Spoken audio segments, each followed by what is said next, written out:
Welcome करता हूं आप सभी को राहुल मिश्रा नर्सिंग के ऑफिशियल चैनल पर।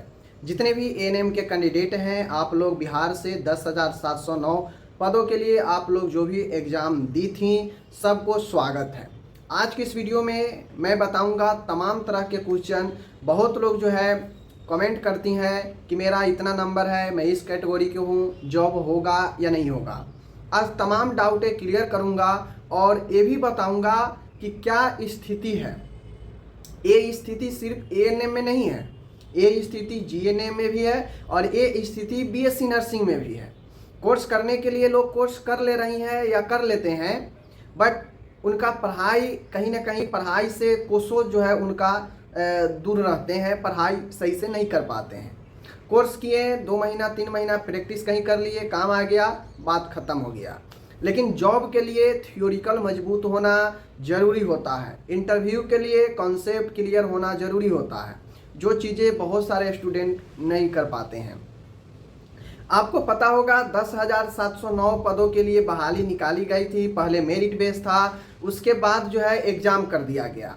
अब एग्ज़ाम कर दिया गया, सीबीटी लागू कर दी गई, तो सीबीटी में जो कैंडिडेट क्वालिफाइड कर पाए वह मात्र जो है आपको लगभग 8800 के तकरीबन जो है कैंडिडेट क्वालिफाइड कर पाए।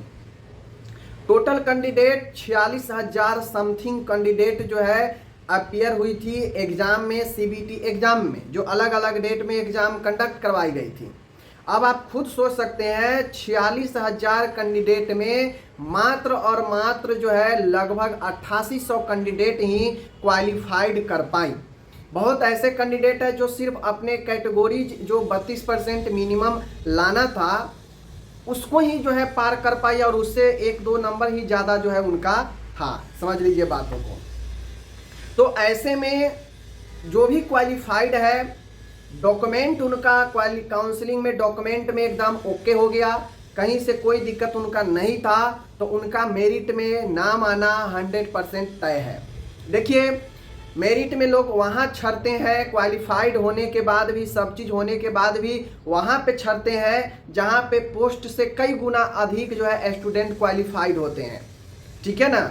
जहाँ पे पोस्ट है 200 और स्टूडेंट है 500, पोस्ट है 500, स्टूडेंट है 1500, तो वहाँ पे जो है ऊपर से जो हाई नंबर वाले होते हैं उनको लिया जाता है और बाकी नीचे नंबर वाले जो छट जाते हैं क्वालिफाइड होने के बाद भी वो छट जाते हैं, क्योंकि मेरिट ऊपर से जो है फाइनल जो मेरिट बनता है वो ऊपर से सबसे अधिक नंबर होता है, वहाँ से शुरू करके और जितना पोस्ट तक नंबर उठ गया उतना तक फाइनल मेरिट में आ जाता है। बाकी लोग जो है क्वालिफाइड होने के बाद भी छट जाते हैं। तो तब की बातें हैं जब पोस्ट से ज़्यादा स्टूडेंट हो। लेकिन यहाँ पे तो पोस्ट 10,000 समथिंग है, लेकिन यहाँ पे क्वालिफाइड मात्र जो है 8700 कुछ, यानी लगभग 8800 है। तो ऐसे में जो भी कैंडिडेट क्वालिफाइड है, जिनका भी डॉक्यूमेंट काउंसलिंग में बेहतर पाया गया था, ओके था, उनका मेरिट में नाम होने से कोई नहीं रोक सकता है। जी हाँ, हकीकत बता रहा हूँ, समझ लीजिए। चूंकि ये मेरिट आपके कैटेगरीज वाइज बनना है, तो आप जिस कैटेगरीज में होंगी और उस कैटेगरीज में आपका मेरिट में नाम बनेगा। समझ गए चीज़ों को। जिलावार आपको पोस्टिंग दिया जाएगा कि आपको किस जिला में, ये आपको चूज भी नहीं करना है, वो जिला वाइज जो है आपको दिया जाएगा कि किसको किस जिला में दिया गया है। समझ लीजिए। अब एक चीज़ समझ लीजिए, 46,000 में से मात्र 8800 लगभग स्टूडेंट क्वालिफाइड कर पाई। वह पूरे वैकेंसी का यानी सीबीटी में जितने भी बैठी थी मात्र उसके 18%, जी हाँ 18% समथिंग, यानी लगभग 90% कैंडिडेट ही जो है, लगभग 19% कैंडिडेट ही जो है इस बहाली में क्वालिफाइड कर पाई। अपने मिनिमम जो कट ऑफ था उसमें क्वालिफाइड कर पाई। क्वालिफाइड का मतलब ये नहीं होता है कि जॉब हो गया। क्वालिफाइड का मतलब है कि जो मिनिमम कट ऑफ मार्क्स रखा गया था उसको पार करना। तो मात्र 18% कैंडिडेट ही मिनिमम कट ऑफ को पार कर पाई और यहाँ पे जो मिनिमम कट ऑफ को पार कर गई हैं उनको जॉब होना तय है। कब? जब उनका डॉक्यूमेंट भी सब चीज़ सही रहा होगा, डॉक्यूमेंट भी उनका ओके हो गया होगा, तो उनको जॉब से कोई नहीं रोक सकता है। नॉट क्वालिफाइड तो वो है जो अपने मिनिमम कट ऑफ को भी नहीं पार कर पाई, यानी जो 32 लाना था उसको भी पार नहीं कर पाई, तो वो सब जो है नॉट क्वालिफाइड हो गई, तो उनका तो बात ही नहीं है। जो क्वालिफाइड है मीन्स अपने 32 नंबर लाना था उसको पार कर ली, मतलब 32 नंबर जो पार कर ली उनको जॉब यहाँ पे होना बहुत बहुत जो है संभावना अधिक है मेरिट में नाम आने का। अब ये डोजेंट मैटर है कि आपका 59 है, आपका 60 है, आपका 30 है, आपका 40 है, क्योंकि बहुत लोगों को समस्या, बहुत लोग कमेंट कर रही हैं कि नॉर्मलाइज पर नहीं बोलते हैं, ठीक है। तो देखिए नॉर्मलाइज का एक अपना करने का तरीका होता है। अगर आप 60 नंबर ले आई हैं तो नॉर्मलाइज में वह 60 आपका 40 भी हो सकता है, वह आपका 35 भी हो सकता है, और वह आपका 60-80 भी हो सकता है। तो ये डिपेंड करता है कि आपका किस शिफ्ट में हुआ था, जिस शिफ्ट में कितना टफ क्वेश्चन था, कितना इजी क्वेश्चन था, कितना नंबर ऑफ स्टूडेंट प्रेजेंट था वहाँ पे, इन सारे कुछ देखकर नॉर्मलाइज जो है किया जाता है।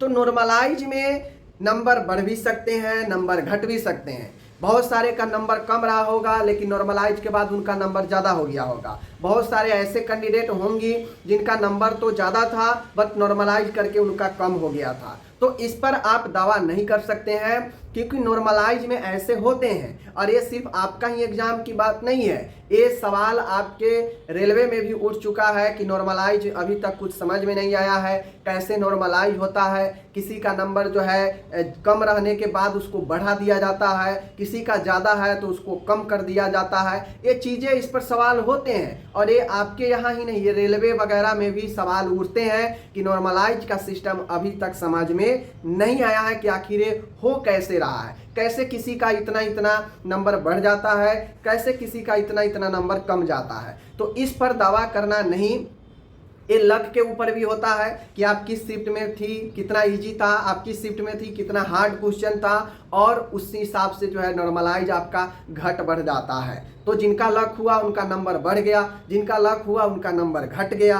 तो ये जो है आपका यही सिस्टम जो है नॉर्मलाइज में होता है। नॉर्मलाइज का ये फंडा है, नंबर घटते भी हैं, नंबर कमते भी है। नॉर्मलाइज का मतलब ही होता है सामान्यीकरण, यानी सबको समान करना, इक्वल में लाना। किसी का अगर क्वेश्चन किसी शिफ्ट में हार्ड था तो जो जिसका लो था उस लो वाले को हार्ड के तुलना में समान करने में उसको जो है नॉर्मलाइज किया जाता है। तो जिसका हार्ड था, क्वेश्चन हार्ड था, वो तो कम बनाया होगा, और जिसका इजी था वो क्वेश्चन ज़्यादा अटेम्प्ट की होगी वहाँ पे। तो हार्ड वाला को कैसे इजी वाला के इक्वल लाया जाए और जिसका इजी था कैसे हार्ड वाला के इक्वल लाया जाए, इस ये नॉर्मलाइज से किया जाता है। यही कारण है कि किसी का इजी क्वेश्चन होता है तो ज़्यादा नंबर रहता है तो उसका कम जाता है, किसी का हार्ड क्वेश्चन है तो वो जो है ज़्यादा नंबर नहीं ला पाते हैं तो उनका नंबर जो है बढ़ जाता है नॉर्मलाइज में। तो यही सिस्टम नॉर्मलाइज में होता है, समझ गए।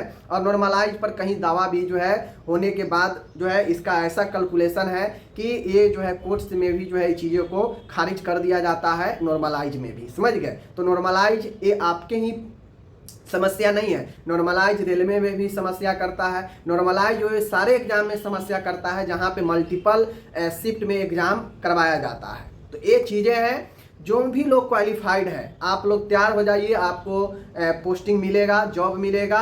जिनका भी डॉक्यूमेंट सही पाया गया था, क्वालिफाइड है, उनको जॉब होना बहुत संभावना है। तो आप लोग जो है तैयार होइए, आप लोग को जब भी मेरिट आएगा आपका नाम जरूर रहेगा। ठीक है, मिलते हैं अगले वीडियो में।